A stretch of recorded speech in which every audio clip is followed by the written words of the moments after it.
How's it going, everyone? Sir Douglas here with a brand new video. The stage is set. We started the season back in June with 9 teams. We are now down to only 2, and those 2 teams on November 16th, Princess Auto Stadium in Winnipeg will be vying for the 112th Grey Cup. Representing the East, the Montreal Alouettes, who are pound for pound the hottest team in football right now. At least with one man under center, and that's Davis Alexander. Representing the West, the Saskatchewan Roughriders, the quote-unquote President's Trophy winners, as they had the best record in the league this season. They kind of slumped a little bit down the stretch, but I mean, they still made it, and they're still going for the big trophy. How'd we get here?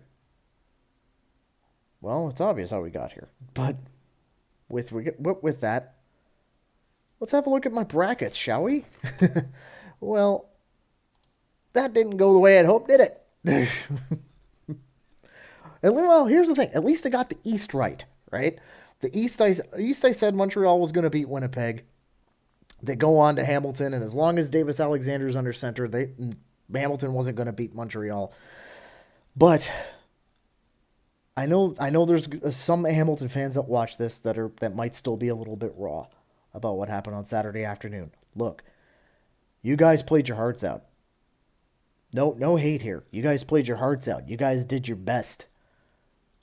Carry yourselves with pride. Okay? You guys did very, very well. You guys took Montreal to the limit. That's it. You guys took Montreal to the limit.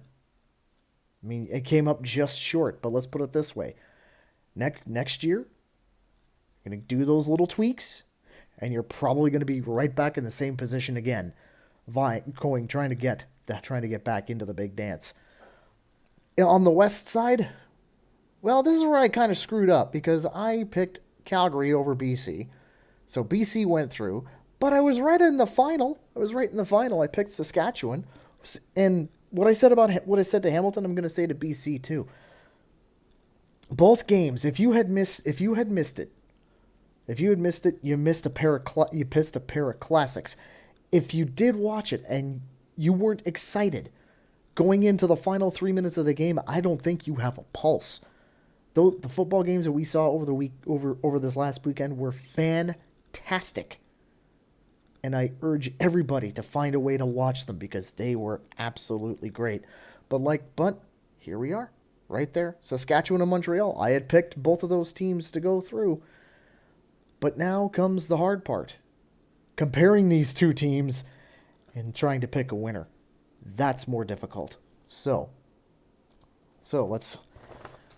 I got my little fancy dancy notes right here. So here's the thing. These two teams have only faced each other twice before. Both games were both insanely close. Only a field goal. I think no more than 3 points separating both of them. However, their first encounter, we all remember what happened then. Bind today with a couple of poor kicks. Gets to go from the doghouse to being a hero, and he's missed, but there are markers down. Penalty markers down all over the field.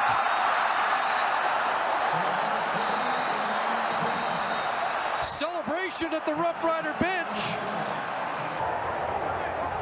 Illegal substitution, too many men on the field, Saskatchewan. Oh my. That's a 10-yard penalty. We'll repeat, first down. 7th Grey Cup.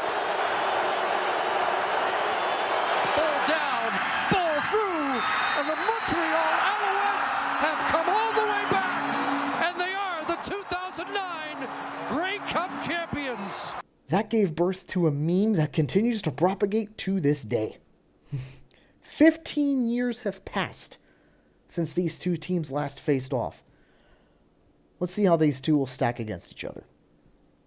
So, in 2025. So, we'll start with what everyone wants to start off with, and that's the offense. Let's just get it right out of the way. Let's compare quarterbacks, okay? Saskatchewan brings forward Trevor Harris, former Toronto Argonaut, one of the understudies of Ricky Ray. Another one was Cody Fajardo, who plays in Edmonton right now.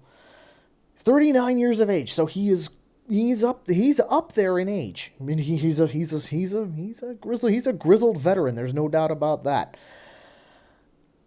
He's taken on the team that sent him packing 3 years ago. Yeah, he played for Montreal back in 21 and 22, and he got shit canned.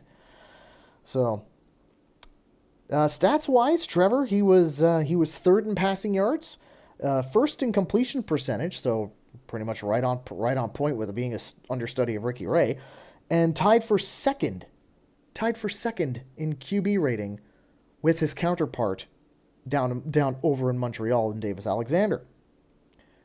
Speaking of which, Montreal's going to probably trot him out again. He's a young man. He's only 27 years old. And and the key word here, he hasn't tasted defeat yet. That's massive. That is absolutely massive. Now, keep in mind that earlier, Montreal, if he was still in the lineup the whole season, I would love to see what the record would be. But, I mean, he was sidelined with a hamstring injury that he picked up, well, when he thought winning the season series against the Argos was more important than the long-term prospects at the club. He only played 8 games this season, but as a starter, going back to being a starter as of last year, he's been undefeated. That's all I got. I mean, just going by the numbers presented, right? You would figure that the Riders would have the advantage here with a quarterback. Once you add the psychological and the intangible factors, I don't think that's the case. I think advantage Montreal with the quarterback under center. That's, like I said, this is my opinion. Feel free to disagree with me if you want. Let's go to the running game next. Saskatchewan bringing up A.J. Ouellette. We Argo fans all know what he's capable of. We all know what he is. He was second in overall yardage this season. He had a 1,000-yard season this year. Like I said, we all know what he's capable of. Montreal counters with Stevie Scott III, who this is, I believe, his rookie year, and he's been impressive. He's been impressive in his starts. Don't get me wrong. I mean, his best season performance this year has been against the Saskatchewan Roughriders. However, I do think the advantage here goes to Saskatchewan. Well, like I said, we all know what A.J. Ouellette's capable of. In this case, with me, it's the devil I know compared to the devil I don't. That's the way I look at it. On to the receiving game. Now, I'm not going to go receiver by receiver here because, well, if I did, we'd be here for hours. Okay? So I'm just going to go by the core that I think they're going to bring forward for Sunday's game. Montreal has a lot of name recognition in their core. I mean, you have Tyler Snead, 1,000-yard season this year, and he's 5th in yards after catch. If you don't want to cover him, well, you got the others. Discount the others at your own peril. Okay, Tyson Philpott, Cole Speaker, Austin Mack, Charleston Rambo. Any one of those guys is capable of catching a ball, breaking out, and just going for the end zone. We've all seen it. Saskatchewan counters, they have 2 main targets. Keyshawn Johnson, not the one from 10 years ago from the Jets, and Dante Myers. Both have had sorry, I'm just checking the page here. Both have had 1,000-yard seasons. Johnson was 4th in receiving yards, and he was tied for 3rd in overall receptions. Myers was tied for 4th in receiving touchdowns and 3rd in receptions over 30 yards. The rest of them are all still dangerous in their own right, such as Sam Amolis, another former Argo, Tommy Neild, Joe, Kean Schaefer-Baker, and more. And the only reason why there's more is because they've had a lot of injuries in that receiving corps this year. I mean, if you're looking at depth, Saskatchewan will have it. But but overall advantage, you got to give it to Montreal. I'm sorry. The sheer talent they have in their targets. I mean, you wonder why Davis Alexander is one of the best. Well, when you have somebody like Austin Mack or Tyson Philpott or Cole Speaker or Tyler Snead catching a football, that's one of the main reasons. I mean, it takes 2 to tango, right? And that's one of the main reasons why. Oh, And keep in mind, no slight to Saskatchewan, by the way. Absolutely none. But like I said, Montreal, I think, just has a better core. Quick thing about offensive lines, though. I think I would consider both fairly even. Both teams have done very well at keeping their quarterbacks upright and bullying the defensive line to make the holes for their respective running backs. Offensive lines, I would say, are even. On to defense now. Both teams, great defensive units. Absolutely fantastic defensive units. Saskatchewan has the best run defense in the league. Not even close. It's not even close.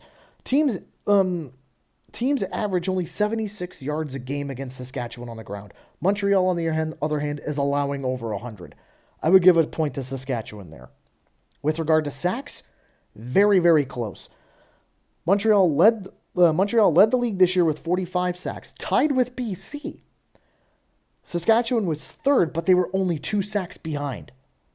To me, that's not a clear enough advantage to declare either way. So it's virtually even. Tackles for loss, I'd give the advantage to Saskatchewan. They made 7 more than Montreal. Forced fumbles are virtually even. Same thing as sacks, like I mentioned before. Turnover ratio is even. These are 2 top-tier defensive units here. So I'm not expecting a high-scoring game at all. Not expecting a high-scoring game. Saskatchewan would have the advantage on the ground, but with regards to the secondary, Montreal has the advantage there. Going on the special teams, that's easy. Advantage Montreal. Returns are even, but the reason why Montreal gets the advantage here is because Brett Lothar has struggled this season mightily.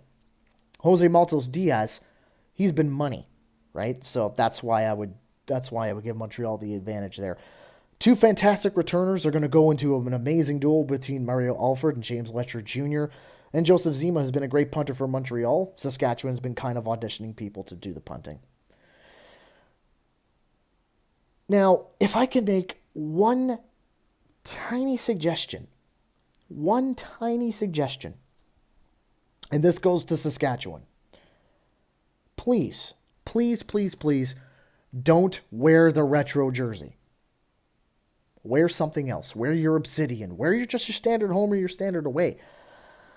The other 2 times you've taken on Montreal and you've lost, including that one.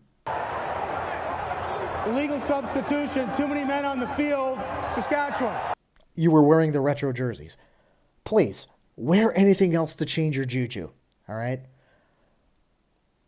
Other than that, these are two of the best that the league is putting forward this season. Way things are going, the first 57 minutes are going to be pointless. Okay? Not literally pointless, but I mean, you could get caught up in Toronto traffic if traffic was around the stadium and it was the same volume as Toronto, you could be like 2 hours late, you wouldn't miss a thing. Game-wise, you wouldn't miss a thing. All the good stuff I believe is going to be happening in the final 3 minutes, like most of the games happened, like most of the games have this year. More than half of the games have come down to the final 3 minutes. Think about that. More than half the games this season have come down to the final 3 minutes, and I think the Grey Cup is going to be no exception to that. Now, what y'all been waiting for? My prediction. Not going to predict a score here, just going to predict a winner. Montreal, very much ride or die with Davis Alexander. It's either he's in the lineup and Montreal succeeds, or he's out of the lineup or taken out of the lineup for any reason, and they suck. That's it. I think that the game plan for Saskatchewan is going to be a hyper-aggressive defense. Force him to use his legs. You would figure that would be the absolute thing that they're going to strive here. Simply because that hamstring that he had, the hamstring injury, flared up again against Hamilton. So I think Saskatchewan's going to be hyper-aggressive on defense to try and test that hamstring out. If Davis Alexander, I think, is going to lose any game, it's going to be this one. Okay? I don't think the streak is going to continue after Sunday. Saskatchewan will have... Like, here's the thing. Montreal has built up quite the hype and quite the mythos around Davis Alexander here, right? Saskatchewan, however, is going to have one very big pile of motivation, and that is to be like what Toronto has done, what Toronto has done, what Calgary's done, and what Edmonton has done, and that's win a Grey Cup in your arch rival stadium. You don't think they're going to be extremely motivated to do that? I think they're going to be. And I think that because of that, the 112th Grey Cup is going to be going to the Saskatchewan Roughriders. And they're finally going to leave the amateur ranks with regards to Grey Cup victories.